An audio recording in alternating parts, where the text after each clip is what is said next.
My name's Amy Holmes,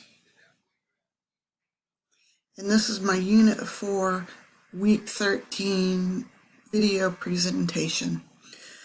The summary for this video is from the 2018 Science article by Dunbar et al.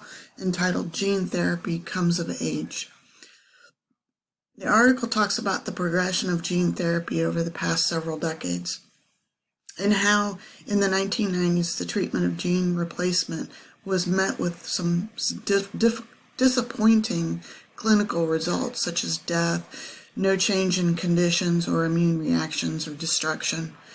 This resulting in the scientists going back to look at the basic knowledge of the biology of the viral vectors, the target cells or the tissues of the diseases. However, with the progress, scientists have developed the engineering of viral vectors known as retroviruses for gene editing. Retroviruses allow for non-toxic gene transfer into human somatic cells. C-type retroviruses were adapted for gene transfer into primary T lymphocytes. These vectors were used in the first generation clinical trials designed to deliver a normal copy of a specific defective gene into the genome of T cells from patients with immunodeficiencies or cancers. Two other forms of gene therapy were subsequently introduced: lentiviruses, which can carry larger, more complex gene cassettes, and spumaviruses. Both were preferentially integrate into the code regions of a gene or of the genes.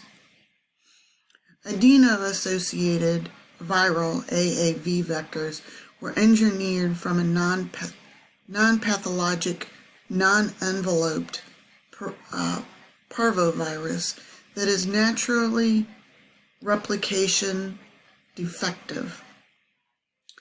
Their viral coding sequences are replaced with the gene expression cassette of interest. One limitation of the AAV vectors is that they cannot package more than 5.0 kb of DNA, in contrast to Y retrovirus, viral or lentiviral vectors, which can accommodate up to 8 kb.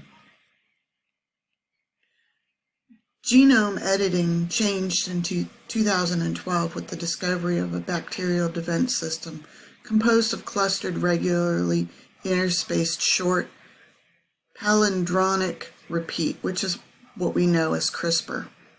CRISPR-associated 9 or Cas9 nucleases that can be effectively programmed to cleave the DNA at sites of interest simply by designing a specific short guide RNA, or better known as gRNA, complementary to the target site of interest, turning genes off and on by blocking transcriptional machinery or recruiting epigenetic regulators.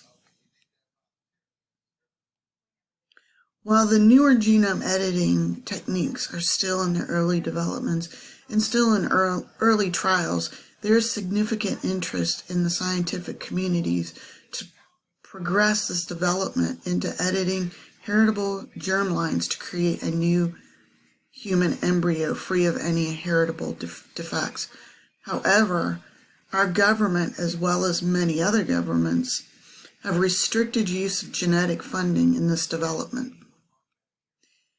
In vivo gene editing has shown to be favorable due to the fact that there is less steps required and higher success rate than with procedures that are conducted after birth.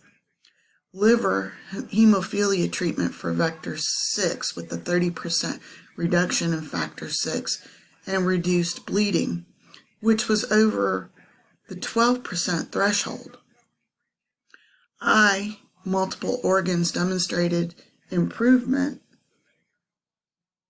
in visual functioning following subretinal injection of AAV2 vectors expressing retinal pigment epithelium specific 65K DA protein.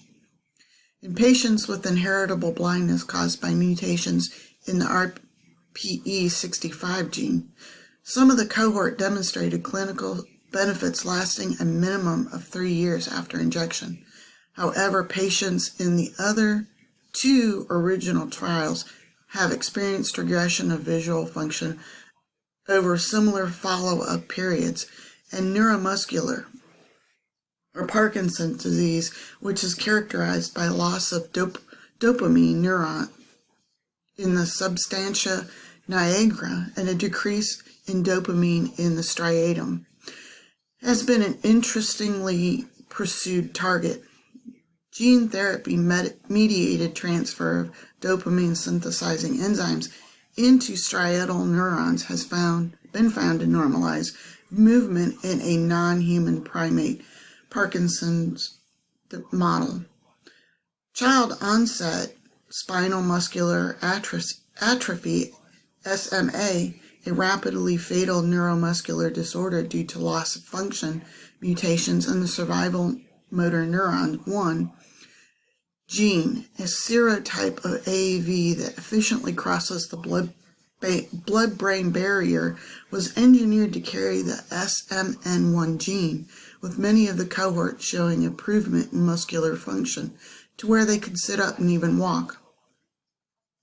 My personal opinion of this gene therapy is that while gene editing is by far the best form of treatment we have shown so far in eliminating and reducing devastating diseases, by opening up this approach as being acceptable treatment, we are also opening up a slippery slope to allow other genetic editing that may not be beneficial in treatments, but rather detrimental, such as genetically engineered individuals to be an ultimate fighting machine or the fastest runner.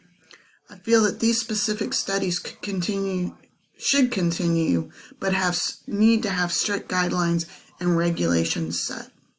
This concludes my Unit 4, Week 13 presentation.